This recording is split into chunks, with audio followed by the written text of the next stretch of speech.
I'm riding this little motorbike to literally every corner of Thailand. It's day 8 of 30, and on today's voyage heading south, I'll be searching for a man who cooks chicken with the sun. Yeah, for real. Also, I'll be checking out this extremely sketchy bridge. I don't know why I chose to do this with a laptop in my bag, but whatever. But first I'm aiming to catch a sunrise deep in the Gulf of Thailand, which meant I got to ride on Bangkok's crazy roads when they were for once uncrazy.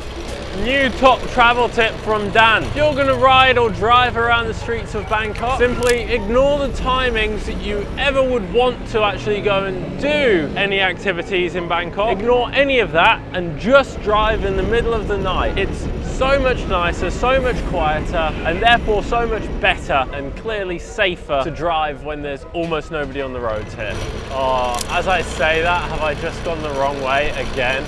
After a few U-turns and getting quite frustrated, I was eventually on the right path and aiming for somewhere I'd found on a previous trip to Bangkok, when I'd clearly had a much better sense of fashion. And when I arrived this time, I realised I'd aged quite considerably in the few months since my last visit.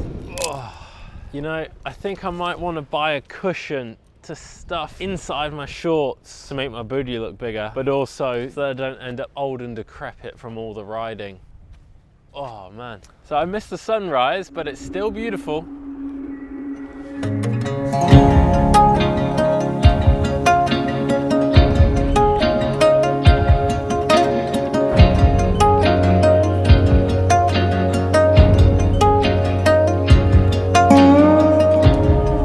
I don't actually know what the practical reason for this thing existing is. Bamboo bridge here, which maybe they fish off of it, but they have set up a little stage just here. Maybe the community holds events. I mean, if I wanted to hold a community meeting, this would be a pretty cool place to have it. Having already done a full technical inspection of the bamboo bridge last time I was here. Check out the structural integrity of this bridge. Oh my god, the gap. Look at the gaps through there. I didn't feel the need to repeat it on this occasion. So instead, I think this is my best location yet to tell you my foolproof plan for the day. Let's do it in the form of a community meeting. Oh boy, here we go.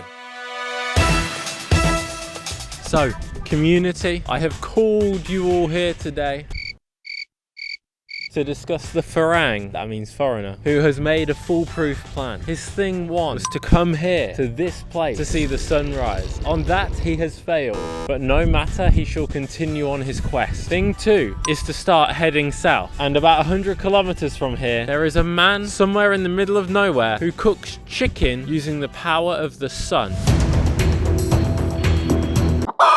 Thing three, he will keep heading south for a total of almost 500 kilometers of driving today. And not far short of his destination, he has a good idea, a great idea for his What 3 Words project. In case you're new to this series, basically I take a photo for every day of the trip and I use the What 3 Words app to give me a 3-word location for where I am, and then I include those 3 words in the photo. And then finally, tonight, complete the journey in a town halfway down the country from here. He will reveal the town later on. Okay, I am done play acting as the mayor of the local Bangkok community, so I'm going to head off again and find a man that cooks chicken with the sun.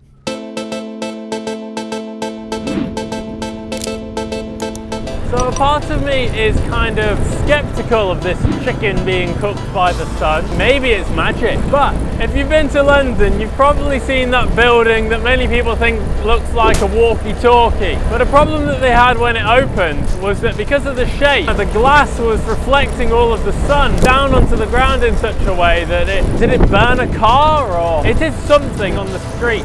Fried an egg here on the streets of London. It didn't burn a car to a crisp. I don't think reflected sun is so strong that it can make something spontaneously combust. But hey, who knows? I've been wrong before, I can be wrong again. Oh my god, this highway is huge. For fuck's sake, no. No, I'm so done with huge highways. to relieve my frustration, I stopped at my favourite local outlet. You know what time it is. I'm being healthy, mother. Still going. Before escaping off the highway and out into the sticks. Bye-bye, highway.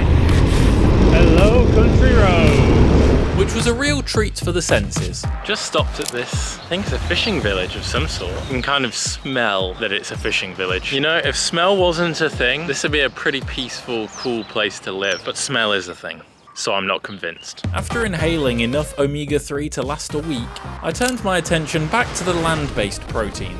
And after a short ride, I arrived on the outskirts of Chicken Town. Go to Chumphon. Chumphon, yeah. Where are you from? England. English. Yeah. Long way, huh? Good, yeah? Okay. Cooking cap. Well, they were very friendly policemen. He just seemed like he wanted to have a chat. And it is as I've arrived in Chicken Town, Chickenville, the home of KFC, powered by the sun. See if we can find it though. That's the next challenge.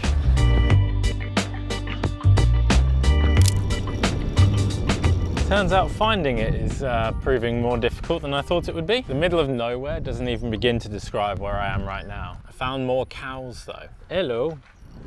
I'm literally following a local. He's taking me to the shop. I was led through what I would later conclude is one of the friendliest towns I've ever been to, and arrived at a seemingly normal restaurant, where I met the owner, who confirmed his cooking method.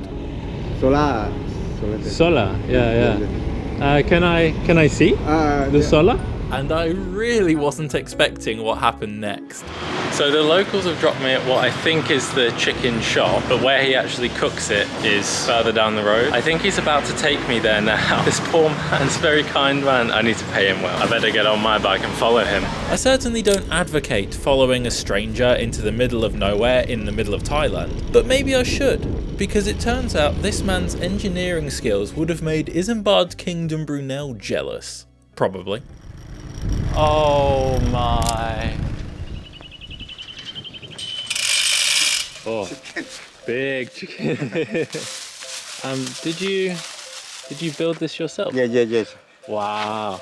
It's kind of sticky on the ground. I just lost a flip-flop for a moment. And now I would get a lesson on how to roast chicken using a big ball of gas that's 90 million miles away. Step 1, put the chicken on the grill. Step 2, rotate the 12-foot laser beam so it's facing the chicken. And step 3, use the pulleys to angle it perfectly for a delicious roasting. Okay, I'm gonna put my hand in there. You know when you open up the oven, that's what it's just like. It's like putting your hand into an oven when you're trying to get the pizza out. I had so many questions I wanted to ask him. I can remember. Luckily, God gave us a tool for such a moment. It's called Google Translate. Yes. Oh wow, that's really quick. So it only takes 15 minutes to cook using the sun. I'm gonna ask him how many years he's been doing this. ทำมาประมาณ30 ปีแล้ว 30 years. 30 years. Wow. Oh my word, it is sizzling.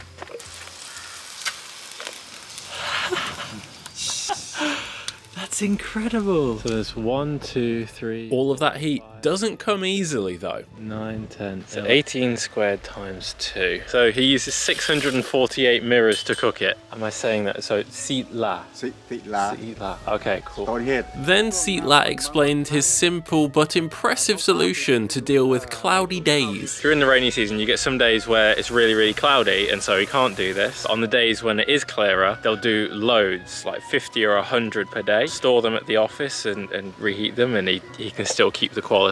Batch cooking with the sun. That's something McDonald's would love to get their hands on. As well as recognition online with a few videos about him going semi-viral, Seatlat also received recognition from a local university who gave him an honorary science degree. But above all the other questions, there was one big one remaining. I'm gonna ask him what made him want to build it. ช่วงฤดูฝนมันเป็นบางช่วงอ่ะที่ If you want to save energy, that is, gas and oil are becoming more expensive, so you have to find an opportunity to use solar energy that gets free things from solar energy. Ah, yeah. Okay.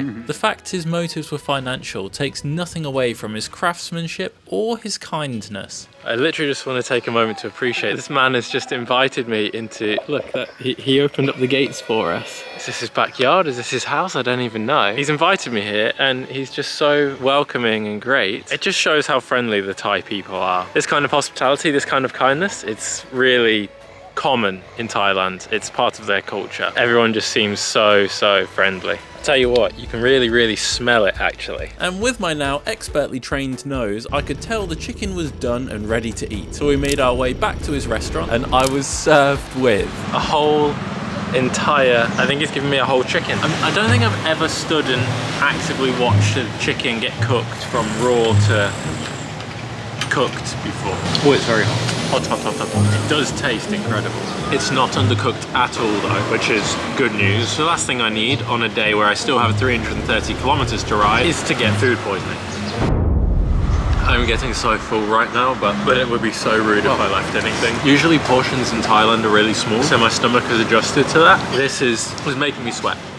After feeling like I'd sweated out the weight of the chicken I'd just consumed, I paid Sitlat and his wife, then ate the watermelon they'd given me for free, and realised, oh wow, it is 12:30. I still have 330 kilometers to go. Google Maps is telling me 5 hours, 20 minutes. And I want to stop somewhere on the way to get my What 3 Words photo for the day. This is going to be another day when I arrive in the dark.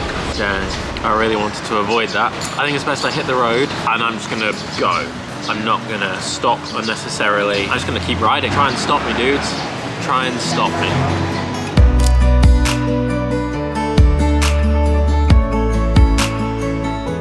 Back on the road now. I should mention, when I came to pay, I ended up paying 500 baht was what they requested. Now, that was a lot more than I was expecting, to be honest. I know chicken does not cost that much here, but I think it's fair to say I wasn't really paying for the chicken, I was paying for his time and a one-to-one explanation from a man who has created something that ended up on a blog post on the internet. It was so cool. It was expensive, but I think worth it.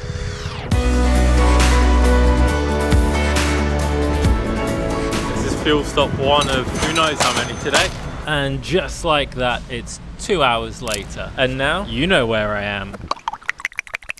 So good, so necessary. I don't think I filmed anything on that last stretch, partly because I wanted to get the mileage done, but partly because that was one of the most terrifying experiences. I was going to save my whole life. I don't know if that's true, but basically it's very windy today. When you're on the bike in the wind, you always feel yourself a little bit like that, being blown in the wind. And then when you're going past the 18-wheelers, oh, I hate this bit, I hate this bit, I hate it. The 18-wheelers are both blocking the wind in parts, then at other bits like there's wind getting underneath them, so then you get hit by a blast. And the wheels are spinning, so I feel like that's doing weird things with the air next to the wheel. I end up constantly fighting for my balance when I'm overtaking any vehicle, but particularly those 18-wheelers right now. So it's not been a fun ride. Also, my arse is in agony. Ready? Ah, the pain. No, that's not fun. That's not which way we're going. That's not fun. I continued on down the coast, with my bodily pain making me sentimental and strange in equal measure. Do you remember those long road trips you would do as a kid? I do. I remember how long and often boring they could get. One of the things that would keep me going through them is the moment you would see your destination on the road signs, you'd be like, yes, that's the one. That's the ticket. The town that I'm going to tonight has just appeared on the road signs as well. Yes, we're getting there. It exists. It's real. We're going to arrive. Now the town is called Chumphon, and honestly, when I hear that name, it makes me think of that song by which goes like, jump on it, jump on it. Jump on. I bet that song's copyrighted and I can't play it, so now me singing it is going to be the sound that you hear.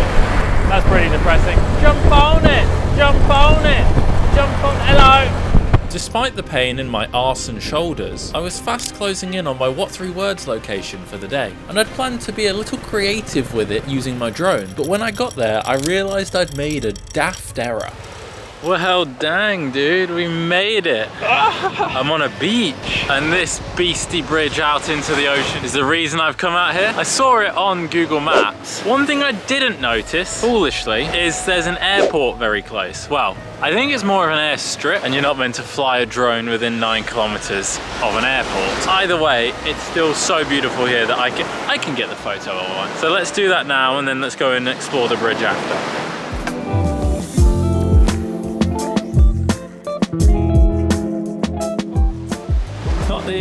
not the most sturdy of bridges. Definitely not built by the Swiss, that's for sure. European banter. Take a wander out to the end of it. Why not? We're here. Hello, doggo. Look at this little papa. This might be the stupidest thing I ever do, but we'll give it a go. But no worries, my backpack only had all my cameras, all my hard drives and my laptop. Nothing to be at all concerned about.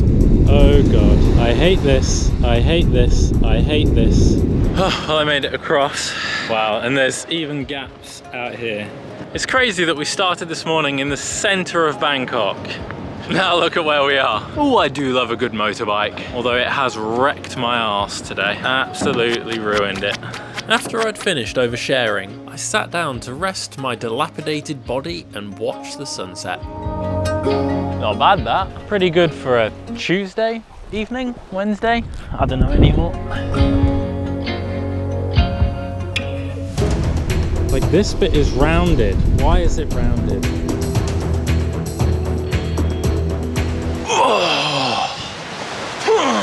That would probably be about 5-fold less scary if I didn't have all this equipment with me. Okay, time is a passing and the light is a going down. You know what that means. Architect mode activated. I just need to get to the hostel now. You can tell, I'm Larry. I'm Larry. I'm a weird, Larry guy right now. Just close the freaking, there we go. So I just want to get there to the hostel now, so made it. Salsa Hostel. I like the host. He's nice. And he hooked me up with a private room. The dorms didn't have lockers that were big enough for my laptop. Let me give you a tour. This place is awesome. Beautiful. A window chair. What? A huge, glorious. From the bed. Kind of fancy when you outline the light. I guess this leads to the balcony. Yes, it does have a balcony. Look at this. It's just big. Look at it. And I only paid 550 baht for this. So all that craziness going on outside is a night market, which seems like the perfect opportunity to go and get some food.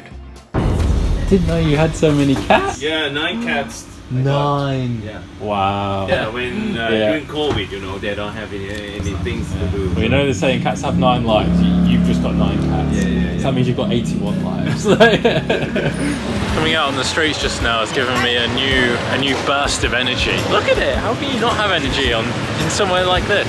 As you'd expect, there was the usual array of tasty and bizarre foods. The plasticine is very popular here. By here I mean this whole country. That green stuff looks like gillyweed from Harry Potter. And I did try a few with mixed results. Sweaty cat, sweaty cat. I assume all of you are familiar with Play-Doh. This is basically sweet, edible Play-Doh. The texture is also not far off. And to round out the day, my microphone decided to go all SpongeBob on me, which is why I sound like I'm under the sea. I'm actually going to end the video here. Yes, that's 7-Eleven. That's just coincidence. I've actually not been there for one. But this has been the perfect wake me up and pick me up after what has been a very long, sometimes frustrating day in the saddle. Still considering buying a cushion for my arse, you know. But it's been a good day. That chicken place was amazing. Interesting man. No bucket list items or corners checked off today. And tomorrow is just going to be another solid, heavy riding day. I have 1 or 2 places I can stop off on the way, but mainly tomorrow's mission is to just get down to the next town and prepare for the day after. Because the day after I'm doing something which, well, I'll put it this way, I've not told my dad that I'm doing it. Comes with very many risks. Oh, it's interesting leaving on a cliffhanger, isn't it? Okay, I'm gonna end it there. I'll see you tomorrow. I'm really not gonna go into 7-Eleven. I'm really not. I'm not gonna do it. I'm not gonna do it.